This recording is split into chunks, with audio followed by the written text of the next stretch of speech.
ठीक है। तो goal should be smart, clear, carefully planned and trackable. Smart is an acronym. Smart का full form है, जैसे हमारी सरकार के द्वारा कोई भी योजना अनाउंस की जाती है तो उसका फुल फॉर्म होता है ना, बोल चुका हूं फुल फॉर्म सर। शुरू में तो अच्छा लगता था, वाह ये योजना है, मुद्रा फुल फॉर्म है इसका। फिर ये आई, एक संस्था का निर्माण हुआ, नीति आयोग, नीति का फुल फॉर्म है ना। जब ये उज्ज्वला का फुल फॉर्म है, उजाला का फुल फॉर्म, बड़ा अच्छा लगता था पढ़ाना पढ़ना। अब बोर हो गए। फुल फॉर्म आधे से ज्यादा आपके एग्जाम के क्वेश्चन सरकार तैयार करती है, पता आपको, पेपर आउट हो जाता है। तो smart is an acronym that stands for specific, measurable, achievable, goal should be achievable, realistic होनी चाहिए और timely, with in time frame होना चाहिए इसका। ठीक है। Defining these parameters as they pertain to your goal help ensure that your objectives are attainable within a certain time frame.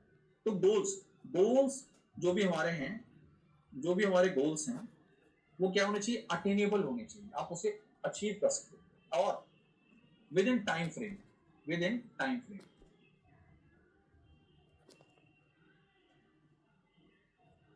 Frame, आप उसे अचीव कर सकते। तो गोल शुड भी क्या होना चाहिए? गोल शुड भी स्मार्ट गोल होना चाहिए। ठीक है। तो सरकार के द्वारा जब भी कोई योजना अनाउंस की जाती है और वो योजना बैंकिंग से संबंधित, इस बात को समझ जाइए कि एग्जाम में आने वाला है सवाल, क्वेश्चन। ठीक है। बहुत सारी बातें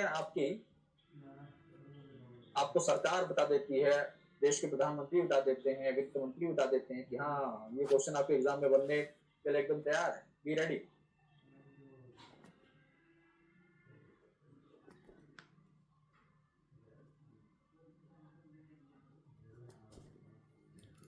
art and science of planning and executing major initiatives. इसके अंतर्गत आपके चार इंपॉर्टेंट एलिमेंट्स आते थे। एनवायरमेंटल स्कैनिंग, प्लानिंग जो आपका है उसका फॉर्मुलेशन, यानी कि strategy formulation, strategy implementation and evaluation and control. These are the 4 important functions और एलिमेंट्स ऑफ स्ट्रेटेजिक मैनेजमेंट। ये कल पढ़ लिया था आप लोगों ने, कल तक। एक बार बताइए, कंफर्म करिए, सारी जानकारी यहां तक क्लियर है?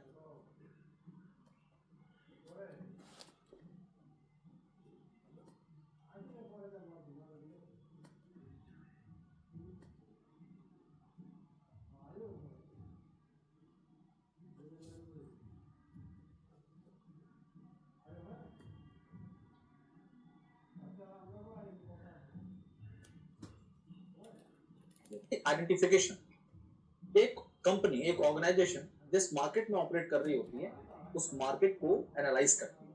ठीक है, कि कौन से वो सेक्शन है जहां पर उन्हें इस प्रकार के प्रोडक्ट या सर्विस की रिक्वायरमेंट है बट नहीं पहुंच पा रही है। इट्स मीन कंपनी के लिए वहां पर अपॉर्चुनिटी है ना? कंपनी के लिए क्या है? अपॉर्चुनिटी है। तो एनवायरमेंटल एनालिसिस के अंतर्गत ये सारी चीजें, कौन से फैक्टर हैं जो इंटरनली ऑर्गेनाइजेशन के स्ट्रॉन्ग और वीक फैक्टर्स हैं, बाहर के कौन से फैक्टर्स हैं जो कि ऑर्गेनाइजेशन की परफॉर्मेंस पर इंपैक्ट डाल सकते हैं। तो environmental analysis refers to the process of examining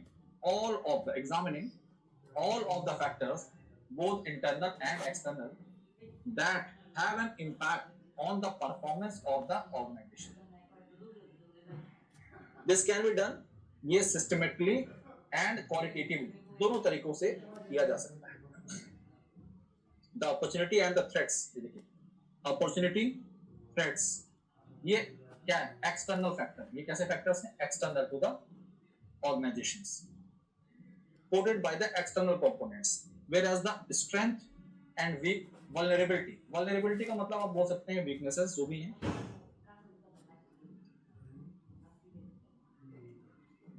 of the business entity are shown by the internal components।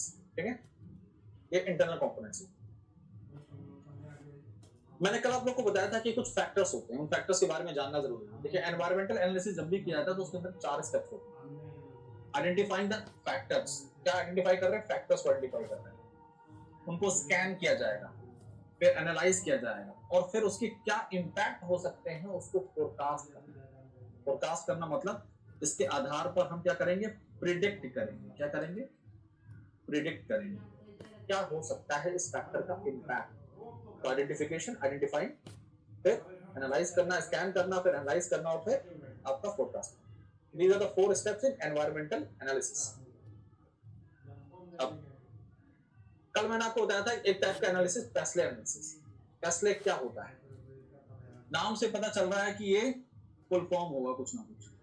ये उन एक्सटर्नल फैक्टर का संगम है, कॉम्बिनेशन है, ग्रुप है, जो किसी भी ऑर्गेनाइजेशन की परफॉर्मेंस पर इंपैक्ट डाल सकता है। ठीक है, पेस्ले एनालिसिस ये एक indispensable resource for the development of the business strategies and plans. It is a method for evaluating the business environment and the potential impact. देखिए क्या मेथड है, मेथड है ये, मेथड